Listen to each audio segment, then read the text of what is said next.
of course, I cleverly borrowed that from an Our Man Flint movie. But I thought it worked well when JP dialed in the ICU2 TV set to see who was having a birthday. Now, people would remember that there was actually a Patches Pals song. Yes. An instrumental. It was based on a Coca-Cola jingle, and a couple other groups recorded it. Do you remember the words? Can you sing along with me? Help me, I can't sing. Here it comes. I'd rather be a Patches pal than a Boris buddy mean. I'll mind my mom, I'll mind my dad, and keep my room so clean. And thankfully, that's all the music we included here, but we did that a few times. All right, and then another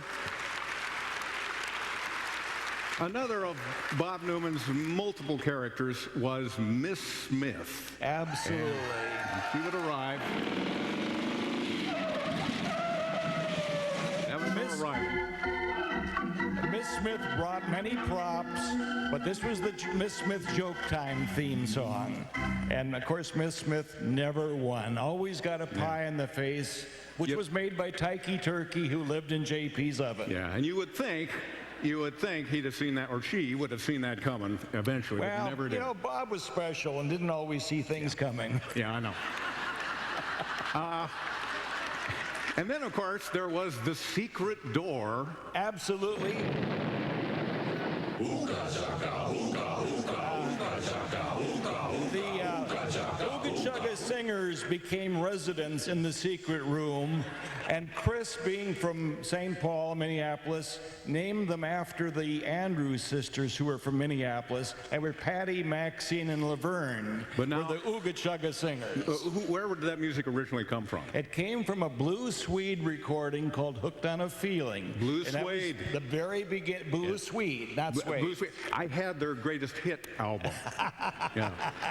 Well, I decided to make a loop of that, and we incorporated it. So whenever the secret room blew open after he did Zaba Zaba Zaba Zoo, they would sing. Now, you would throw things at Chris, JP, all the time, and this was one of the ones that this is the change-up you would throw. Oh,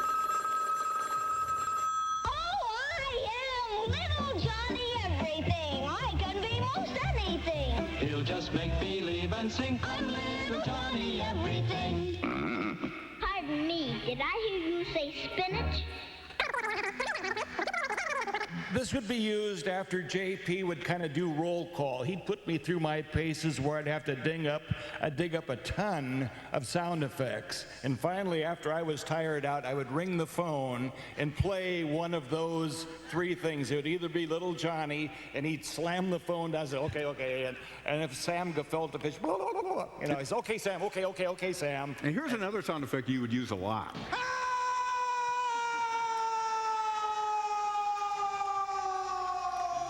Yes, many of our guests were told, look out for the hole when you leave. You think they would have repaired that after all? I know. If I may, very quickly, we had a brand new officer friendly who was young, who had a couple of small children. His first appearance on the show, his little kids were at home watching. JP says, watch out for the hole. He fell in the hole. His children were at home and cried their eyes out. They thought Daddy had fallen in the hole. No, you couldn't have seen that coming. No. And then the closing of the show every day was like this.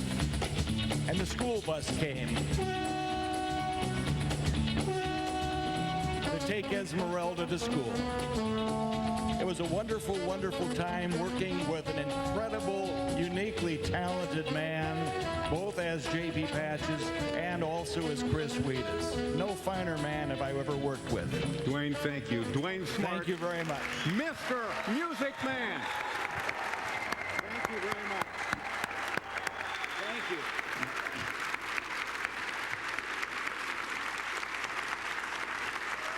He's good. He didn't have the benefit of a machine like that. He was doing records and carts and moving things around. I don't know how he did it. Just days after Chris died, J.P. Patches, there was a blog written by Duff McKagan. It was published in the Seattle Weekly as well. Duff McKagan grew up here. He's most famously the bass player for Guns N' Roses, and now he has his own band called Loaded. He's also really a deep and wonderful thinker, and this is what he said about JP. Maybe you saw it.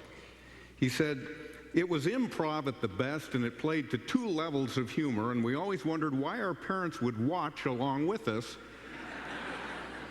and because a lot of it was above our heads. And that was what we kids knew. We Patches Pals, as we were known, the thing we knew is that we had one of the greatest, in fact, we had the coolest morning show in the world."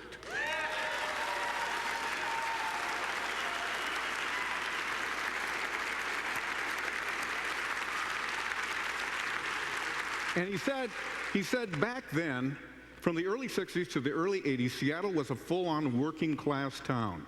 All we really had was Boeing and timber, and to the rest of the world, we were thought of as lumberjacks living in teepees. We were way up there somewhere. But when Duff McKagan moved to Los Angeles in the mid-'80s, it became very apparent to him that all these people who I was meeting who weren't from Seattle, they did not get my sense of humor. And I realized that a lot of my humor came from JP and Gertrude and Boris S. Wart and Ketchikan the Animal Man. I was on my own, little humor island down there in LA. But then bands from Seattle started to come down to LA, and I would get a kick out of the swath of Los Angelinos scratching their heads at inside jokes after bands like U-Man and Mudhoney and later Pearl Jam and Soundgarden and Alice in Chains, they would come to town, and I realized that the J.P. Patches show had put a very unique slant on our town, and I can even make the statement that if you like the vibe of a lot of those bands I just mentioned, then somehow you were getting a second-hand look at how JP made us here in the Pacific Northwest just a little bit different. Duff McKagan. Attention. Hey, can you get a close-up of my shoes? I feel I'm overdressed except for this. I asked JP one time, "Why do you wear those shoes? Because they look funny?" He said, "No, they're comfortable." Always thinking. There were other kid shows, of course. There was Wanda Wanda, and there was Sheriff Tex, and there was Captain Puget, Brakeman Bell. Thank you.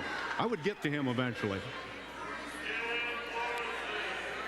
Yeah, and one of those guys who worked across town, a direct competitor, mind you, of the J.P. Patches show, turned out to be one of his very best friends in real life. Here's Stan Borson, everybody. Hey, Pat. Good to see you.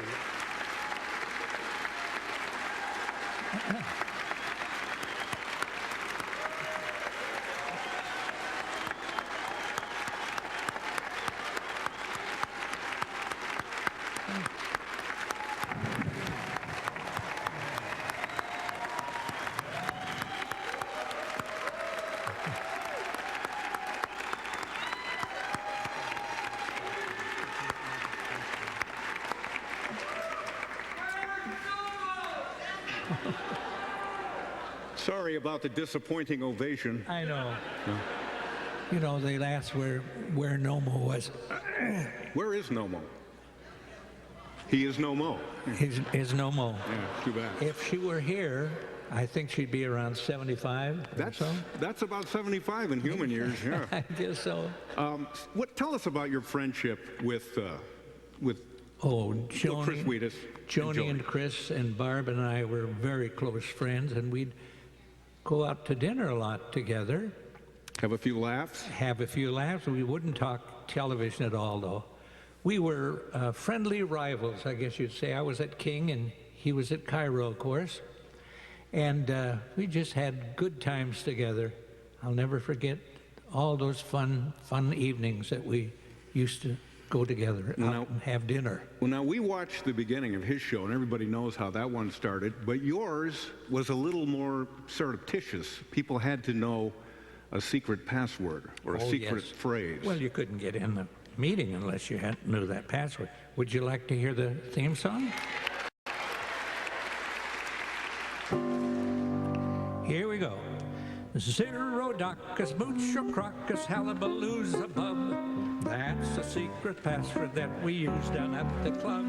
And Zerodocus, Moochocrocus, Hullabaloos a fan means now you are a member of King Stevie Club with Stan and Omo and Hayu and Foghorn Peterson and Peter the Flea.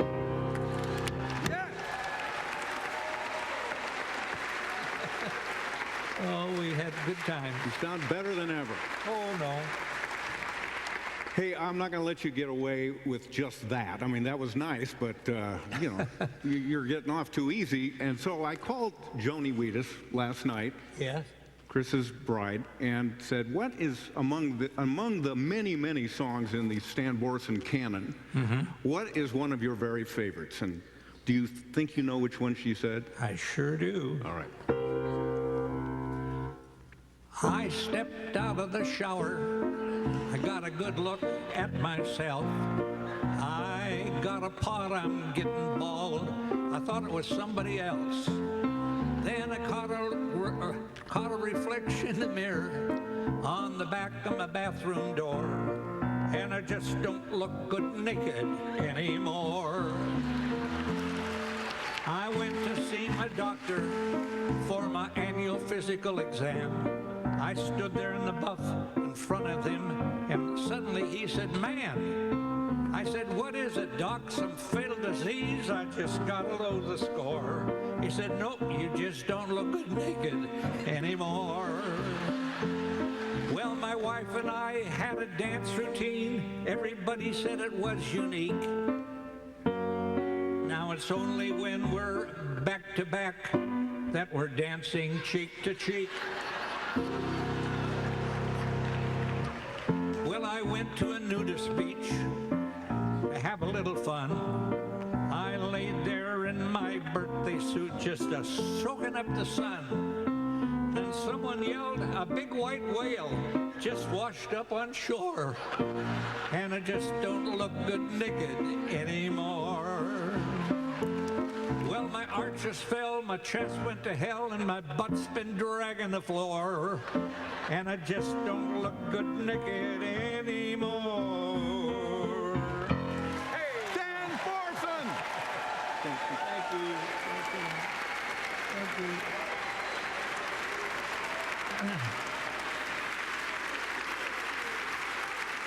Thank you, Stan. Fantastic. And a lot of memories there, too. There is a man that we've alluded to earlier, however, that played just about all the characters on the show, except for J.P. Patches. You know them, the Ketchikan, the Animal Man, and Miss Smith. There's a woman he played whose name I don't recall. Oh, yeah, that's it. That's it. Now I remember. And the second meanest man in the world, Boris S. Wart. Take a look.